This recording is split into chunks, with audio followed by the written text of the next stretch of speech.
క్రీస్తు శకం 1163. చూసారు, అవన్నీ స్తంభాలే, అవన్నీ పిల్లర్స్. వేరే వేరే దేశాల నుంచి కూడా ఇక్కడ వచ్చి చూస్తూ ఉంటారు.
మనకి కాకుండా వేరే వేరే దేశాల నుంచి కూడా చూస్తూ ఉంటారు.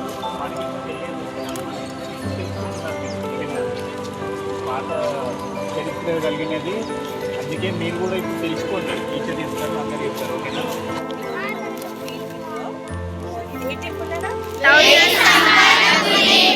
ఈరోజు మన ఫీల్డ్ ట్రిప్ లో 1000 స్తంభాల గుడికి వచ్చాము. ఓకేనా? 1000 స్తంభాలు అంటే ఏంటన్నా? అందులో మనకి 1000 స్తంభాలు ఉంటాయి. చూసారు, అవన్నీ స్తంభాలే, అవన్నీ పిల్లర్స్. చూసి అవన్నీ కౌంట్ చేస్తే మనకి 1000 ఉంటాయి. ఓకేనా? ఇది మొత్తం ఎట్లా ఉంది? ఏ కలర్ లో ఉంది? ఇది నల్లటి రాతితోటి, రాతి బండతోని శిల్పి చెక్కారు.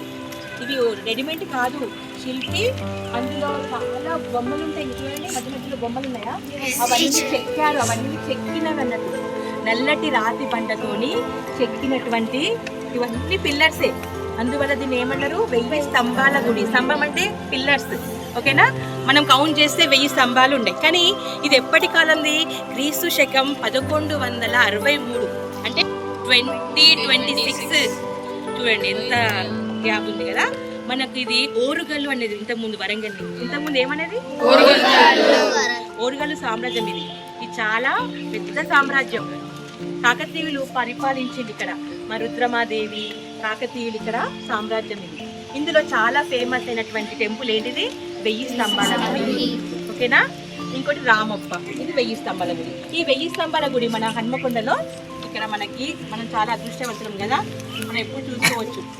ఇది 11వ శతాబ్దంలో 1163లో నిర్మించారు. ఎవరు? రుద్రదేవుడు దీన్ని స్థాపించారు. కానీ టర్కీ యుద్ధం వల్ల దండయాత్రలో కొన్ని స్తంభాలు కూలిపోయాయి. మనకు అన్ని స్తంభాలు లేవు. కానీ 2004లో దీన్ని మళ్ళీ మన ఇండియా, మన ప్రభుత్వం వాళ్ళు కొంచెము ధనం ఇస్తే మనం దాంతో మళ్ళీ రిపేర్ చేయించుకున్నాం. లేదు, కొన్ని చేసుకున్నాం పిల్లర్స్. కానీ ఇప్పుడు మొత్తము 1000 పిల్లర్స్ లేవు. ఓకేనా? ఇందులో ముగ్గురు దేవుళ్ళు ఉంటారు. ఎవరెవరు? శివుడు, విష్ణువు, సూర్యుడు. 3 దేవుళ్ళు ఇక్కడే ఉన్నారు.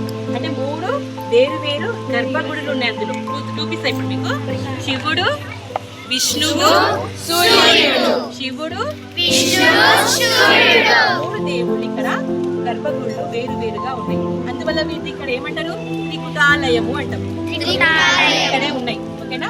ఇంకోటి మధ్యలో నల్లటి ఒక నంది ఉంటది, మనం చూస్తాం ఇప్పుడు. అది కూడా నంది తెలుసుగా మీ అందరికి. చాలా అప్పుడు మన రాజులు వచ్చి ఇక్కడ పూజ చేసేవాళ్ళు. చాలా ఫేమస్ టెంపుల్ నానా. ఓకేనా? Okay childrens, right down, note down. క్రీస్తు శకం 1163లో రుద్రదేవుడు స్థాపించాడు.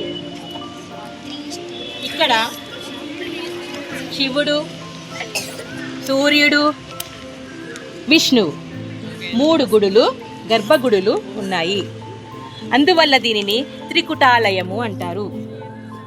ఇక్కటి బండలు నల్లటి రాతితో చెక్కబడిన శిల్పాలు మనకు కనిపిస్తూ ఉంటాయి. ఇందులో శివుడు, విష్ణువు, సూర్యుడు 3 దేవతలు ఉంటారు. ఇది గర్భగుడి. ఎటు సైడ్ చూసినా కనబడుతుంది. ఇది నక్షత్రాకారం స్టార్ట్ అయింది. అటు గర్భగుడి 3 ఉంటాయి కదా. శివుడు, విష్ణు, సూర్యుడు ముగ్గురు ఇక్కడ గర్భగుడి చాలయము అంటాం ఇక్కడ. ఇది నంది విగ్రహం తెలుసుగా, ఇదే ఎందుకంటే నంది విగ్రహం ఓకేనా. ఇది ఇక్కడ శివుడు చాలా ఫేమస్. ఇక్కడ కట్టించింది ఎవరిది? రుద్రదేవి ఓకేనా. से महसूस करना कि हम इस ओरगल्लू राज्य में है। ठीक है, हम भी हमारे इस पूरा तरह तरह के जो भी है ना निर्माण पैनामा वो दूसरों को भी बताना चाहिए। ठीक है,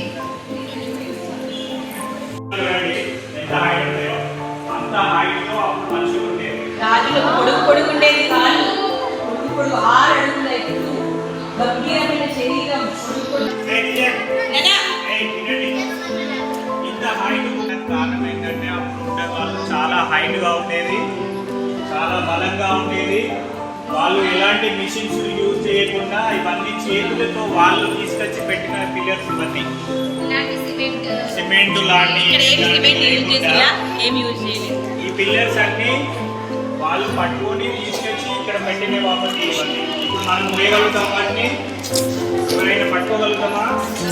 బంకమట్టి ఉండేదమ్మా అప్పుడు మట్టి, ఆ మట్టితోని వాళ్ళు చేసేదన్నమాట. మట్టితోనే, సిమెంటు అలాంటివి అప్పుడు ఏమీ లేవు.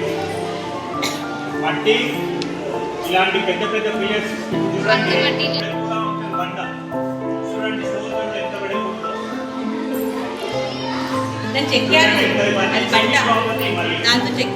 మిషన్స్ తో కాకుండా చేయితో చేయడం చేసిన ఇవన్నీ చూడండి ఎంత నీట్గా ఉంటాయి. చూడండి ఇంత క్రాక్ లేకుండా, ఎంత ఫినిషింగ్ చూడండి ఎంత క్లియర్ ఉంది. కనిపిస్తుందా?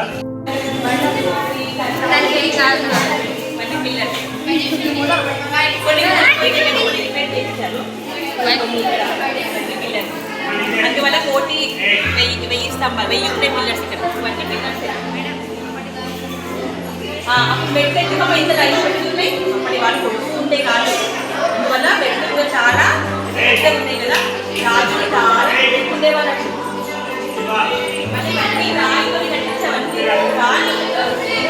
మిషన్స్తోనే, అప్పుడు మిషన్స్ లేవు, ఏం లేవు.